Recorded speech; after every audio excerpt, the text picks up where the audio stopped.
E o recesso parlamentar, né, está terminando e o Congresso, como a gente viu, retoma os trabalhos amanhã. E claro, este é um ano diferente, com eleições que acabam aí impactando os trabalhos no Legislativo. Mas como devem ficar as reformas e as pautas do agronegócio? Será que elas avançam em 2022? E para falar sobre essas expectativas para a retomada dos trabalhos no Congresso, neste ano eleitoral, eu converso agora com o presidente da Frente Parlamentar da Agropecuária, o deputado federal Sérgio Souza. Olá, presidente, seja muito bem-vindo aqui ao Agronotícias e muito obrigado por atender a gente, viu? Seja bem-vindo. Olá, bom dia a todos que estão aqui nos assistindo pelo Agronotícias da Terra Viva. Bom dia especial aos nossos produtores rurais e aqueles que produzem alimentos para os brasileiros e para o mundo.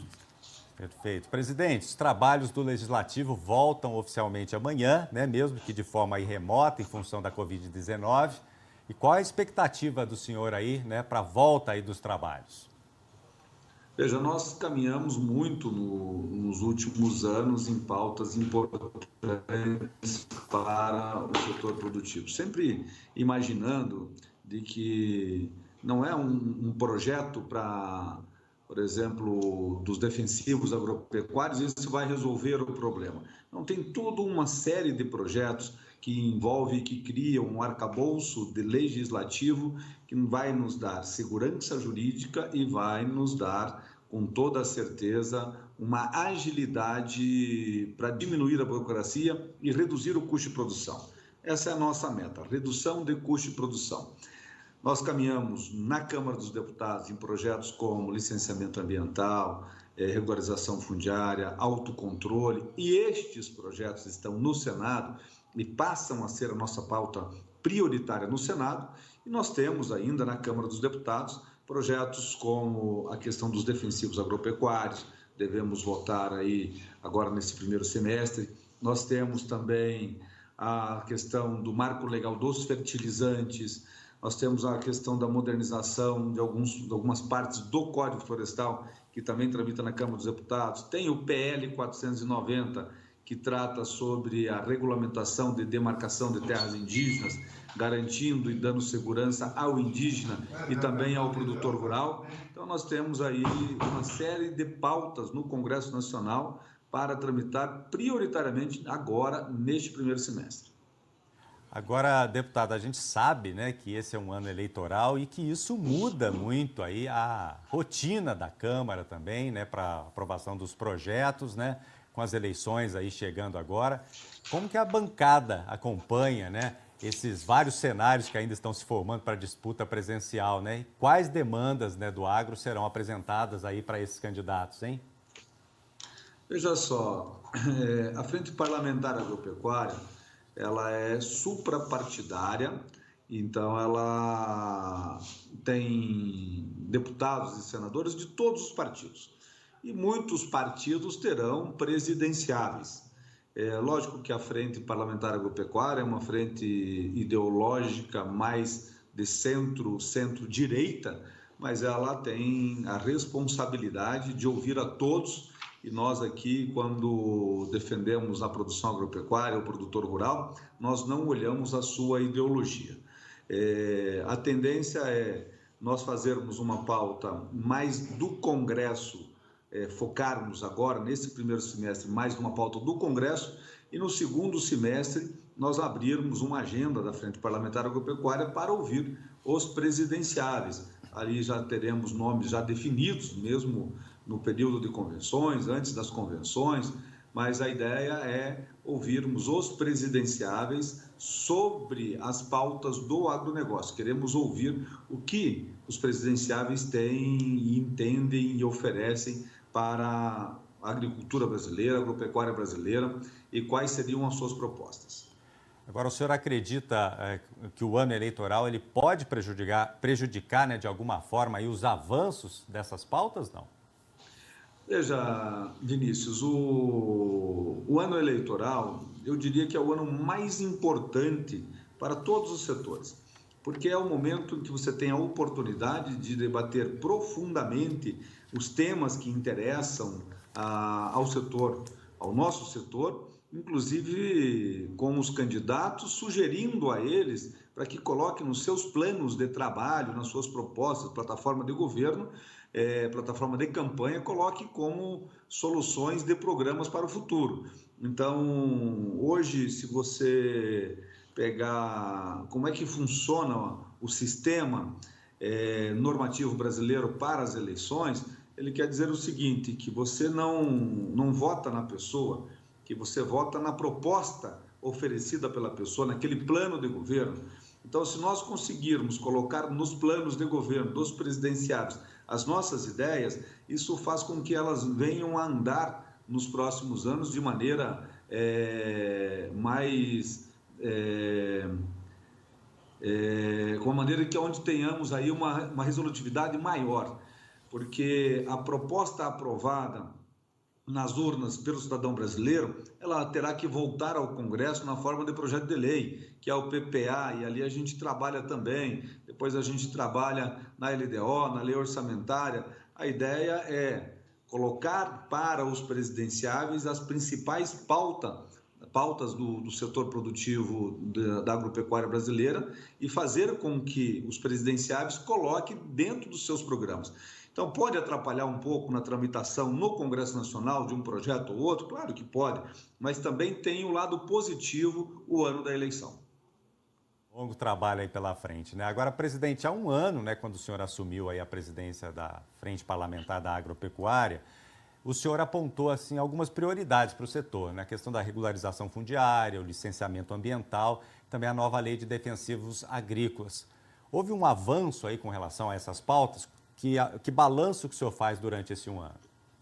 Veja só, essas continuam sendo as nossas pautas prioritárias. O licenciamento nós aprovamos na Câmara e também a regularização fundiária no primeiro semestre do ano passado e está há mais de 6 meses no Senado. Há um compromisso do presidente Rodrigo Pacheco de pautar isso agora nos primeiros meses. Nos 6 meses, ou seja, no segundo semestre de 2021, tramitou-se nas comissões, foi debatido, feito audiências públicas no Senado e está pronto para a pauta.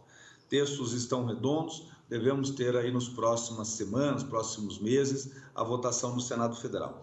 Os defensivos agropecuários nós não conseguimos avançar, porque no segundo semestre, que era a previsão, aí veio toda uma narrativa de que não era o momento de se votar na Câmara dos Deputados, porque a COP26 iria acontecer, esse é um assunto que poderia atrapalhar a narrativa do Brasil na COP26. No entanto, nós entendemos que a nova lei dos defensivos agropecuários, ela não é para liberar geral os defensivos, muito pelo contrário, continuará com a mesma restrição, mesmas dificuldades de se liberar uma nova molécula como temos hoje, mas nós teremos moléculas mais eficientes e nós teremos uma agilidade na análise para negar ou para autorizar. Os critérios para se autorizar uma molécula nova continuam os mesmos. No entanto, nós queremos agilidade. Não pode demorar 10 anos. 10 anos nesta velocidade tecnológica que nós vivemos hoje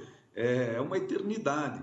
E isso faz com que nós venhamos a utilizar, continuemos a utilizar defensivos agropecuários que são mais pesados ao meio ambiente, enquanto que nós poderíamos usar defensivos mais eficientes. Agora, há um compromisso da mesa da Câmara dos Deputados em votarmos isso no primeiro semestre e nós queremos tentar votar todas essas 3 pautas e outras também, como autocontrole e outras pautas que pendem de votação, nesse primeiro semestre, Câmara e Senado.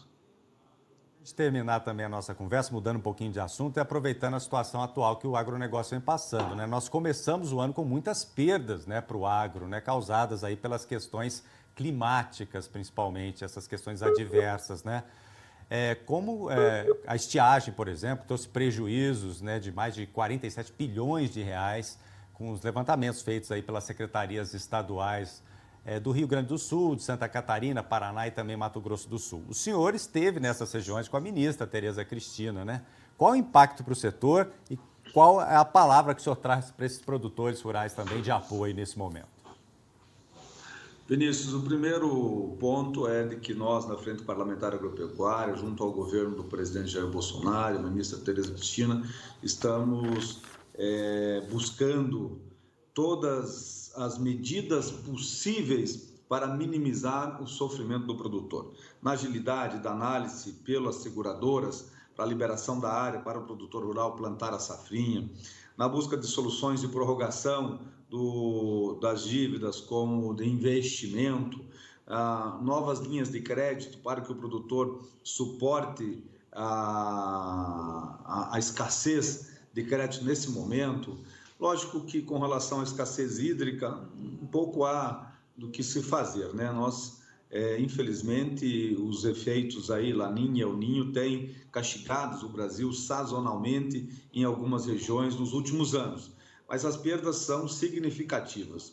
O DERAL, que é o departamento da Secretaria Estadual de Agricultura do Estado do Paraná, para esta área, divulgou agora essa semana uma perda no Paraná em torno de 12 milhões de toneladas, ou seja, quase 50% de redução em relação ao ano anterior, perdas significativas. Nós estamos falando algo em torno de 30 bilhões de reais só no estado do Paraná, que é o estado de minha atuação política. Veja só, 30 bilhões de reais deixa de estar no bolso do produtor. Ele não paga a conta, ele prorroga a conta e ele não consome. Quando ele não consome, o comércio não vende, os serviços você não entrega, e se o comércio não vende, também a fábrica não fabrica. Nós temos 30 bilhões a menos circulando só no estado do Paraná por conta dessa questão dos intempéries climáticos, da seca que assolou o nosso estado. Isso faz com que a economia ela cria algumas dificuldades. Nós dizemos, eu que sou da roça, nascido e criado numa propriedade rural, nós sempre falamos o seguinte: se a agricultura, a pecuária vai bem, a cidade vai bem também. O inverso não é a mesma coisa. Agora, porque a agricultura, a pecuária é a alavanca necessária da economia, principalmente nos pequenos e médios municípios do Paraná. Mas contem conosco, todos os produtores, não tenho nenhuma dúvida de que a Frente Parlamentar Agropecuária está trabalhando diuturnamente para minimizar os sofrimentos de cada cidadão que trabalha no campo do Brasil. Tá certo. Deputado Sérgio Souza, quero agradecer muito, viu, a sua participação com a gente aqui no Agronotícias, trazendo essas informações aqui, um longo trabalho aí para vocês também na Câmara, e até a próxima oportunidade, viu? Muito obrigado, Vinícius, um abraço a você, um abraço a todos aqueles que nos assistem aqui pelo Terra Viva. Muito obrigado, um ótimo dia para você.